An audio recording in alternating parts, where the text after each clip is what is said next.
What if organic food isn't as healthy or as ethical as you think? What if you're spending extra money on products that aren't that different from conventional ones? And to top it all off, what if the organic farming industry is actually hurting small farmers and the environment?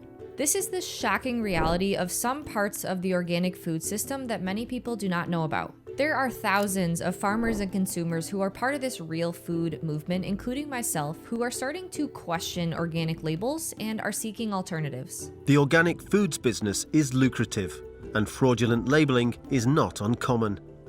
The idea behind organic farming was noble: to produce food without synthetic chemicals, to protect soil health, and promote sustainable agriculture. But as the industry has grown into a $231 billion behemoth, big business has moved in, eroding standards and exploiting loopholes. So let's break down some of the most shocking revelations. Believe it or not, there are some farmers who are selling conventional crops as organic ones. This isn't just a small-scale problem, we're talking massive fraud cases. One grain broker in South Dakota, Kent Anderson, made a whopping $71 million selling fake organic grains. Another farmer, James Wolfe from Minnesota, pocketed $46 million pulling the same stunt.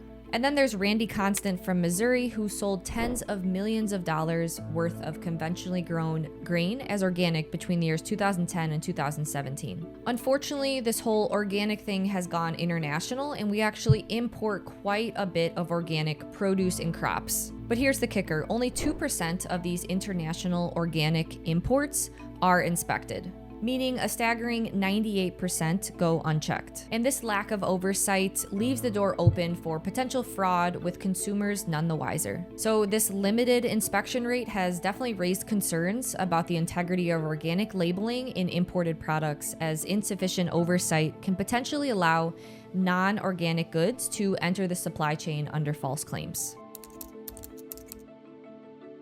That organic egg that you're eating for breakfast, there's a 90% chance that it came from an organic concentrated animal feeding operation, a CAFO.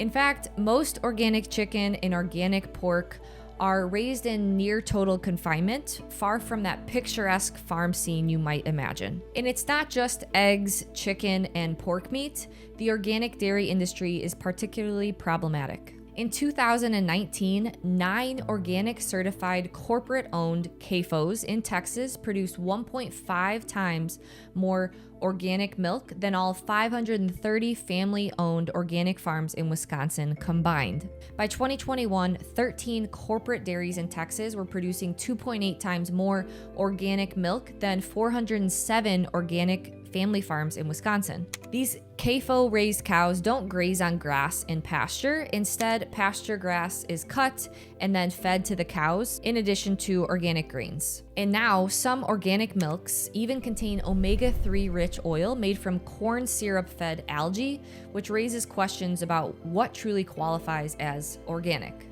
These examples highlight how organic is now big business, big agriculture. Major corporations have now bought out small organic brands and are exploiting loopholes. The organic market is booming. In 2023, the market was estimated to be $231.52 billion. And this is expected to grow at a compound annual growth rate of 13.9% from 2024 to 2030. Some projections see it reaching $529.64 billion by 2032. This rapid growth rate has led to a watering down of organic standards and a focus on profit over principles. Unfortunately, developing countries are flooding the US market with organic products that don't meet the same standards as US organic products. The USDA's group certification for imports is a huge loophole. Only about 2% of farms in these group certifications internationally are inspected annually. And this system is forcing US growers who do comply with the strict organic standards out of business, since these imports can be produced much cheaper than the organic products grown in the US. For example, Oregon nut growers cannot compete with hazelnuts grown from Turkey, where farms are not even being inspected. Unfortunately, the organic certification process is riddled with conflicts of interest. First, farmers can hire their own inspectors, so it's like grading your own homework. Then, there are nearly 80 different certification agents out there, and some of the largest organic certifiers are associated with the Organic Trade Industry, OTA, a lobby group that favors corporate agribusiness principles. Believe it or not, hydroponics can be certified organic in the US despite not involving any soil. And the whole point of sustainable agriculture, regenerative agriculture, is to improve the health of our soil. So with hydroponics, you're not even using soil. Instead, it's a method of growing plants using just a nutrient-rich water solution.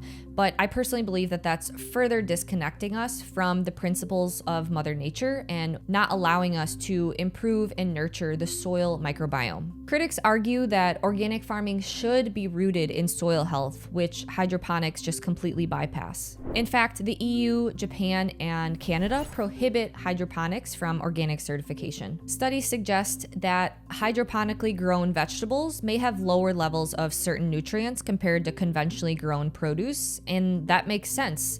The soil microbiome underneath our feet is connected to a number of micronutrients that we don't even understand yet. And so, of course, produce not connected to Mother Nature, not connected to soil health, isn't going to produce the same health benefits as produce grown using hydroponics. The soil microbiome is like internet underneath our feet, where there's all these different channels transporting nutrients, accessing nutrients from one group of microbes to another, and it's something that you can't just replicate in a liquid medium.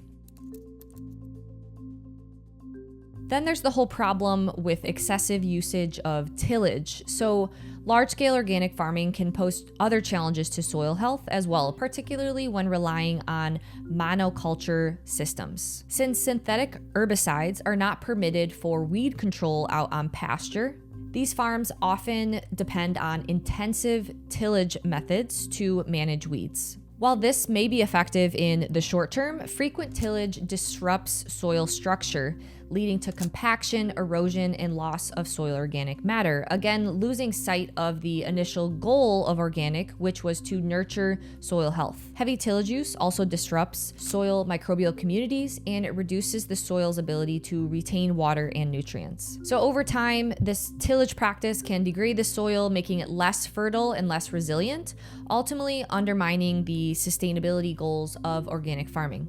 In contrast, regenerative row crop farming offers a better alternative by prioritizing practices like cover cropping, crop rotation, and reduced or no-till systems. These methods improve soil structure, enhance biodiversity, and build organic matter, creating a healthier, more sustainable foundation for long-term agricultural productivity and also more nutrient-dense crops. Here's something you probably didn't know. Organic produce can be coated with APEEL, this new chemical used to extend shelf life. I don't trust it. This edible coating is composed of monoglycerides and diglycerides from grapeseed oil, a seed oil that is very high in omega-6 linoleic acid, so very high in PUFAs. In fact, it has one of the highest linoleic acid levels out there. More than corn oil, soy oil. There are also some concerns of heavy metals and solvents in this APEEL mix. So no thanks, I'll pass on my organic produce being coated in seed oils. So again, this raises questions about what truly qualifies as organic and how these additives might be impacting our health.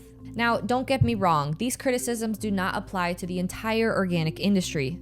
There are incredible farmers and products with the organic label that truly uphold the highest standards. There are also many organic certifiers that maintain rigorous criteria. However, potential problems and loopholes do exist, making it all more important to know your farmer or the source of your food. Also, switching to truly organic food can certainly improve your health.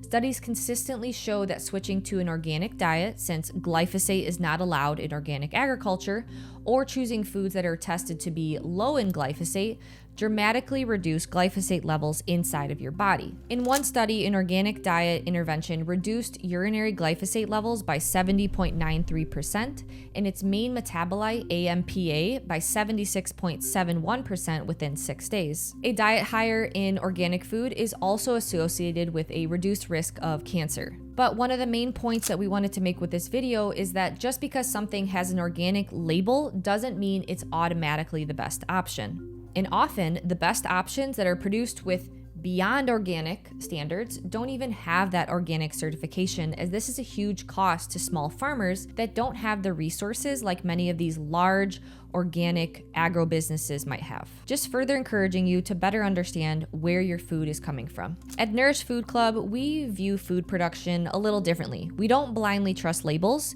and we make a conscious choice not to pursue the organic certification at this point in time. So instead of following a standardized set of practices that I don't always agree with, we work directly with small-scale farmers that implement regenerative farming practices and are working with Mother Nature to improve soil health. We've developed our own more rigorous standards implementing small-scale regenerative farming practices to produce the highest quality food that you can find. Livestock rotated outside on pasture without vaccines and pharmaceutical interventions, no chemicals used as Mother Nature intended. One example is our Angel Acres eggs. While not certified organic, they did test free of glyphosate. And this is because we don't just have regenerative chicken farm partners that are rotating their chickens out on pasture, but we also have regenerative row crop farm partners and know exactly who produces the feed ingredients that the chickens are consuming. Unlike many other farms that rely on pre-made feeds from unknown sources, we've created our own unique, custom-formulated low PUFA feed blends. We know exactly where and how these feed ingredients are grown. We maintain complete oversight of the feed production process. We partner with row crop farm partners who use regenerative practices that protect soil health and the soil microbiome. And we avoid toxic agrochemicals that harm the soil microbiome. It's like an antibiotic in your own gut health. So this level of transparency and control goes beyond what organic certification requires, but we believe in knowing our farmers and understanding their practices rather than simply trusting a certification label. What can you do? Let's wrap up this video with some take-home points and some tips. Remember, knowledge is power, especially when it comes to what you're putting on your plate. The organic label isn't the guarantee of quality it once was. It's become more of a marketing term than anything else, but finding healthy food is not impossible. By staying informed and asking the right questions, you could still find truly sustainable and ethical food options that will nourish your body.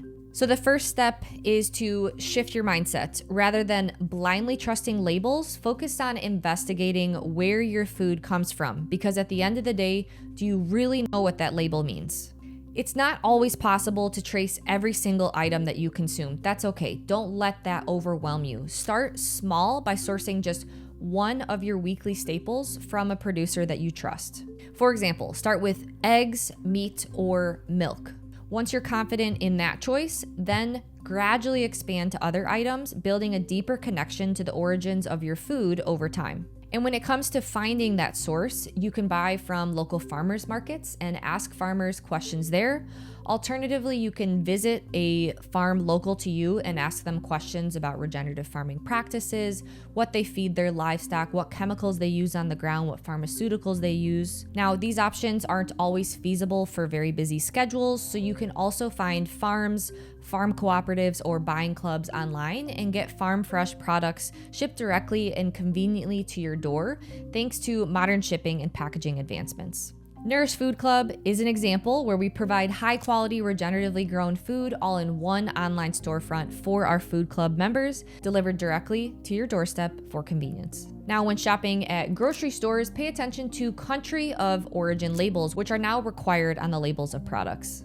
Remember, the US has equivalency agreements with certain countries to recognize their organic certifications as comparable to USDA organic. However, this does not mean that the standards are identical. Also, start to become skeptical of these large corporate organic brands, and you can always ask the grocery store manager where they source certain items at the store.